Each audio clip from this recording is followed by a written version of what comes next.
Salt Lake Tribune is reporting the Bible is banned in these Utah elementary and middle schools now for vulgarity or violence.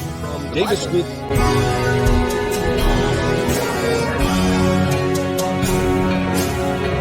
Scriptures that would fall into this category that the right is now banging on about.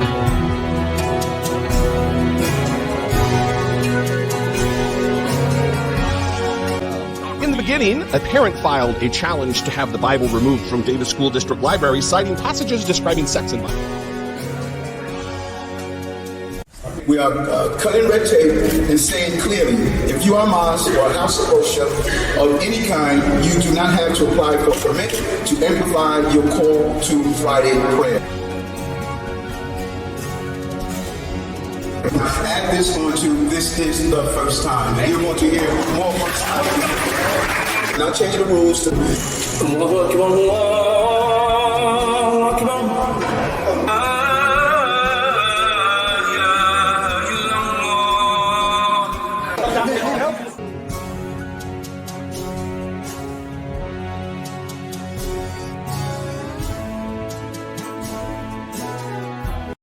Assalamualaikum warahmatullahi wabarakatuh. Bismillahirrahmanirrahim. Alhamdulillahirrabbilalamin. Asyhadu an la ilaha illallah wa asyhadu anna Muhammadar Rasulullah. Selamat datang di Fakta Islam TV, channel yang menyajikan tayangan seputar dunia Islam, review percakapan lintas agama dan keyakinan, dinamika relasi Islam dan agama lain di dunia, tayangan reaction terkait doktrin agama dan keyakinan yang terhubung dengan Islam. Sahabat, sebelum kita lanjut, bagi yang belum subscribe, bismillah, silakan klik subscribe, like, dan aktifkan tanda loncengnya. Dukung misi kami membangun media pencerdasan umat Islam melawan anasir-anasir penyesatan dan pemurtadan yang gentayangan di sekitar kita. Barakallah. Kali ini kembali kami mengulas fakta berita yang luar biasa, sangat menarik untuk dibahas, yaitu Alkitab alias Bible dilarang dibaca siswa di Amerika. Disingkirkan dari perpustakaan sekolah karena dianggap mengandung kekerasan dan vulgar. Waduh, gawat ya.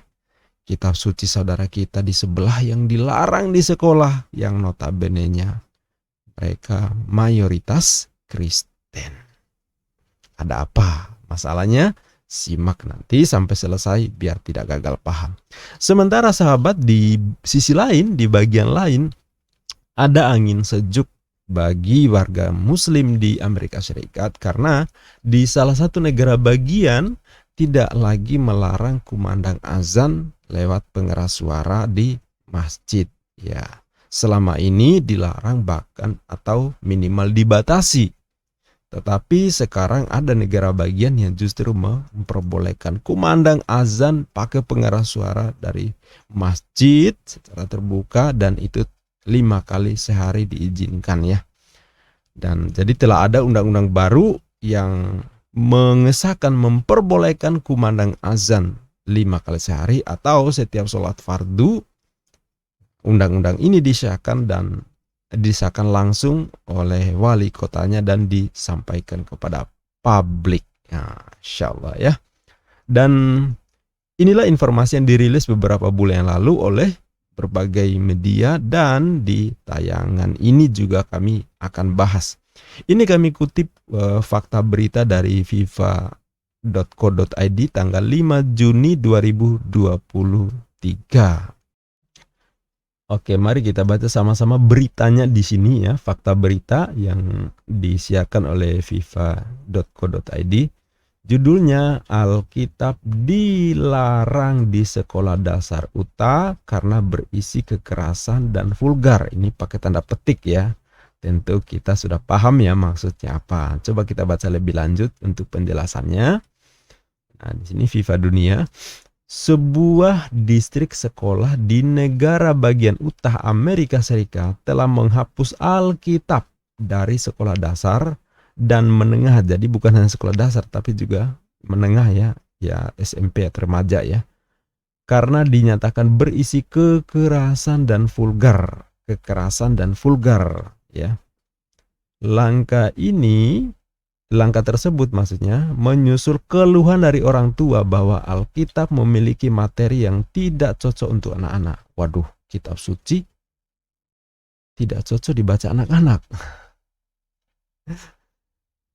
Kemudian pemerintah Republik Utah mengeluarkan undang-undang pada tahun 2022 ya, yang melarang buku-buku pornografi dan atau tidak senonoh dari sekolah. Jadi ketika mereka mengeluarkan aturan pelarangan buku-buku porno dan tidak senonoh dari sekolah, sebagian besar buku yang telah dilarang sejauh ini berkaitan dengan topik seperti orientasi dan identitas seksual. Jadi di sana juga mempersoalkan ya sahabat, soal konten-konten pornografi dan tidak senonoh ya.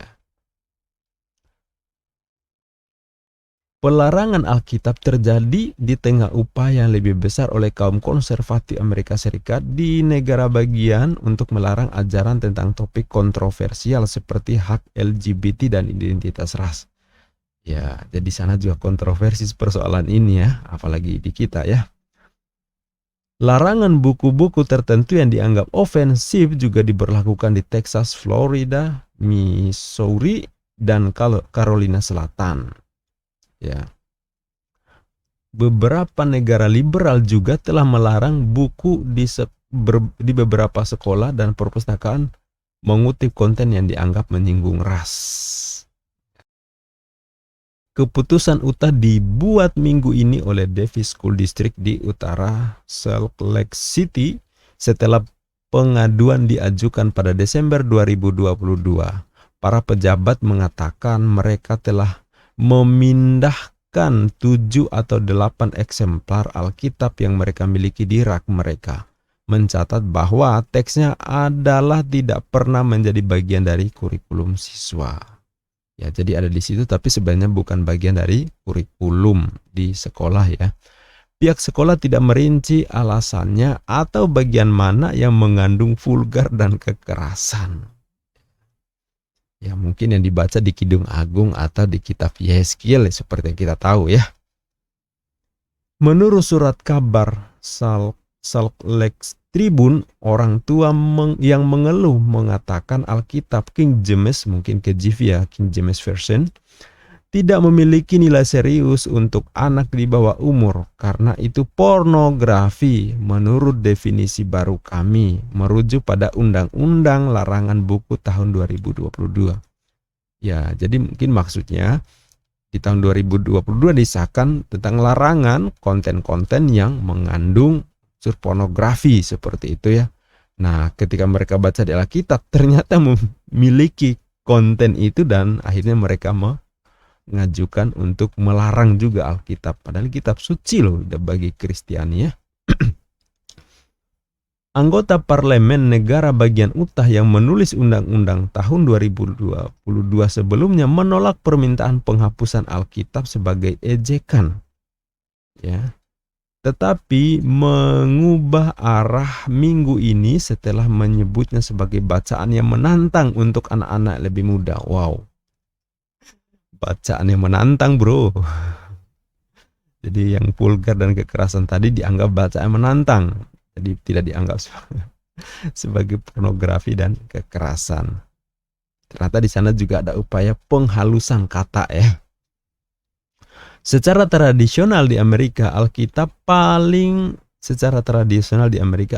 yang paling diajarkan dan paling dipahami di rumah sebagai sebuah keluarga. Tulis Ken Ivory di Facebook. Putusan distrik menetapkan bahwa konten Alkitab tidak melanggar Undang-Undang tahun 2022, tetapi termasuk vulgar dan kekerasan yang tidak cocok untuk siswa yang lebih muda. Buku itu akan tetap berlaku di sekolah menengah setempat ya. Jadi kontroversi juga ya. Ya, ini menarik ya. Ya, putusan distrik menetapkan bahwa konten Alkitab tidak melanggar Undang-Undang tahun 2022, jadi tidak melanggar konten yang pornografi dan kekerasan tadi, tetapi termasuk vulgar atau kekerasan yang tidak cocok untuk siswa yang lebih muda, jadi nggak cocok dibawa anak-anak remaja gitu ya, nggak cocok. Jadi walaupun tidak masuk konten vulgar atau kekerasan, berarti untuk membaca Alkitab kalau di Indonesia ada semacam, kalau di TV itu perlu bimbingan orang tua ya, perlu pendampingan orang tua. Waduh, luar biasa ya. Ya memang perlu ya, supaya tidak disalahpahami. Tapi kontroversinya itu sendiri ini sudah rada-rada aneh menurut saya ya. Lanjut kita baca di sini, Bob Johnson, ayah dari siswa sekolah dasar distrik sekolah Davis, mengatakan kepada CBC News bahwa dia menentang penghapusan Alkitab. Saya tidak bisa memikirkan apa yang ada di dalam Alkitab yang harus Anda ambil darinya.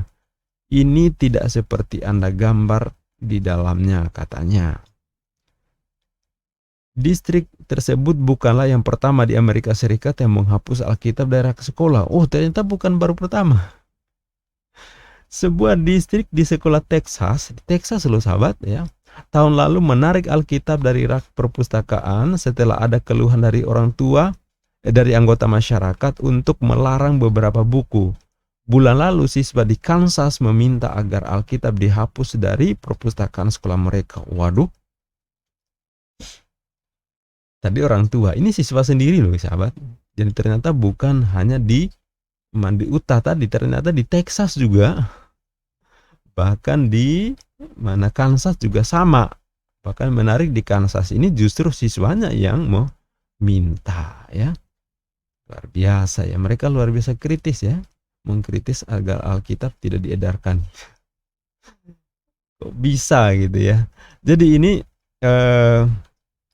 informasi yang menurut saya cukup aneh ya, cukup kontroversi tentunya, karena di sana adalah mayoritas Kristiani, tapi justru kitab sucinya mereka anggap ada yang mengandung konten vulgar, yaitu konten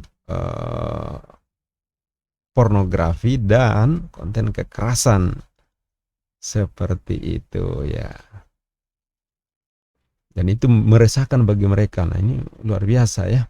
Oke, sekarang sahabat, kita baca informasi yang kedua terkait dengan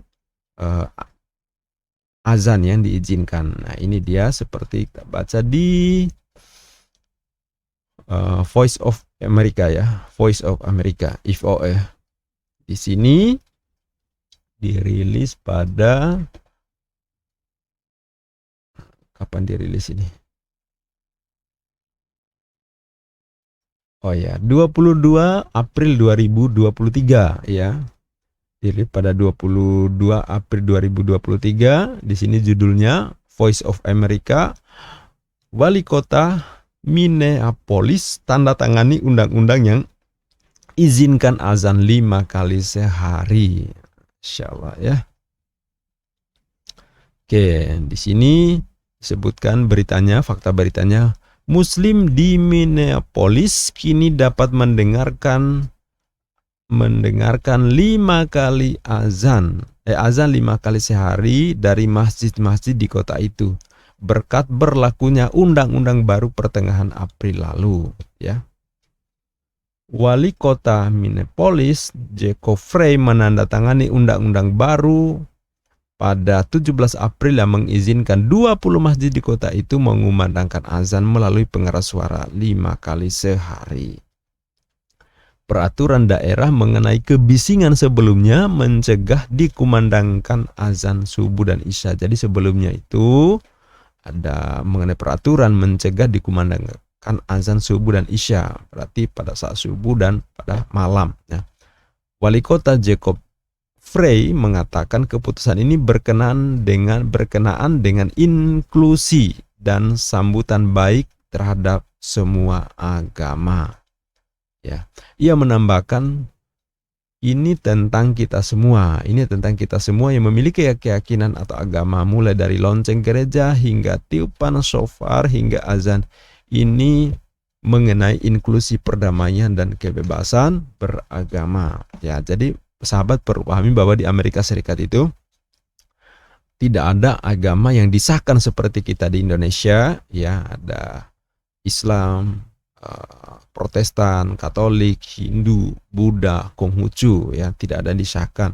Mereka punya kebebasan memilih agama, berkeyakinan. Jadi soal agama tidak diatur oleh negara di sana. Jadi yang ini persoalan kebebasan beragamanya itu yang diatur oleh pemerintah. Tetapi agama-agama disahkan tidak ada di sana. Semua punya hak yang sama ya di Amerika Serikat. Nah, di sini shofar yang disebut Frey adalah serunai yang digunakan untuk tujuan ritual keagamaan Yahudi. Langkah ini dianggap sebagai kemenangan bagi imigran Afrika Timur di kota itu yang kian besar jumlahnya. Sebagian besar komunitas itu adalah penganut Islam. Keputusan ini juga dipuji oleh tokoh-tokoh dalam komunitas Muslim. Satu di antaranya adalah Syarif Muhammad, Imam Dar Al-Hijrah Islamic Center. Ia mengatakan hari ini adalah hari kesejarahan bagi masjid ini. Tetapi ini juga bukan bagi komunitas Muslim di Minneapolis. Juga bagi komunitas Muslim di Minnesota. Bagi komunitas Muslim di Amerika Serikat. Juga bagi komunitas Muslim di seluruh dunia untuk mengamati dan melihat ini terjadi di dalam sebuah masjid. Ya. Ini cukup bersejarah karena dulunya memang pembatasan azan walaupun diizinkan hanya pada bulan Ramadan, itu pun dengan tingkat suara yang sangat dibatasi. Ya, kita maklumi ya. Jailani Hussein, Direktur Eksekutif Dewan Hubungan Amerika Serikat Islam Chair cabang Minnesota mengatakan mengizinkan azan dikumandangkan 5 kali sehari akan mengurangi Islamofobia yang meningkatkan pemahaman mengenai agama Islam. Jadi sana memang Islamofobia, anti-Islam pernah terjadi dan bahkan begitu lama, bahkan sampai sekarang mungkin sering terjadi. Nah, upaya diizinkannya azan ini upaya untuk mengurangi itu supaya terjadi kesepahaman bagaimana agama-agama itu tumbuh berkembang dan bagaimana masyarakatnya memahaminya sebagai sebuah dinamika, bukan hal yang perlu dipersoalkan. Hussein mengatakan, jadi saya melihat ini sebagai kesempatan untuk mendidik peluang bagi orang-orang untuk melihat kami, mendengar kami, suatu kesempatan bagi mereka yang membenci kami, mungkin suatu kesempatan bagi mereka untuk terhubung dengan kami, dan karena itu saya sangat senang karena ini terjadi, dan saya pikir ini merupakan sinyal yang bagus bagi kami di sini, di Minnesota. Minnesota. Para tokoh Muslim mengatakan mereka belum menerima dan berharap tidak ada reaksi negatif terkait azan subuh dan isya. Mereka mengatakan tidak ada bedanya dengan suara lonceng gereja, tetapi mereka juga mengatakan bahwa mereka paham jika muncul kekhawatiran.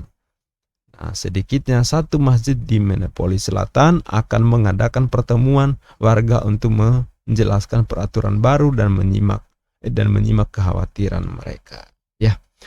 Jadi ini sahabat ya, berita yang cukup berbeda. Yang pertama tadi, Alkitab dilarang di sekolah karena terkait konten vulgar dan kekerasan. Sementara di sisi lain justru azan diizinkan, bahkan disahkan lewat undang-undang.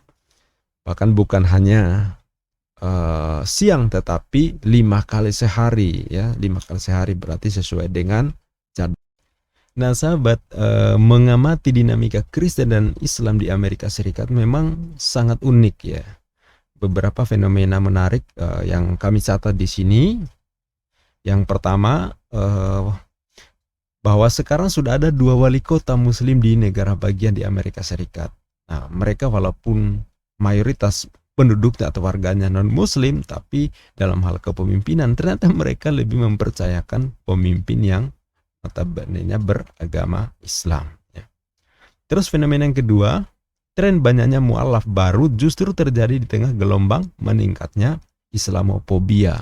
Apalagi kita ingat pasca tragedi 11 September yang merontokkan Twin Tower ya, di mana waktu itu teroris Osama bin Laden jadi tertuduh, bahkan Islam juga kena dampaknya. Ya, kita paham pada masa itu sangat kritis sekali.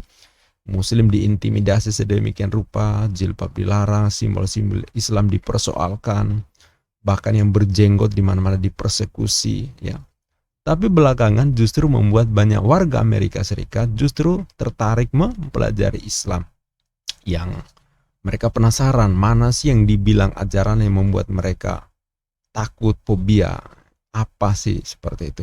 Mereka akhirnya mempelajari Al-Quran, mereka membeli mushaf Al-Quran yang terjemahannya sesuai dengan bahasanya. Mereka juga mendatangi komunitas-komunitas muslim dan akhirnya rame-rame malah masuk Islam.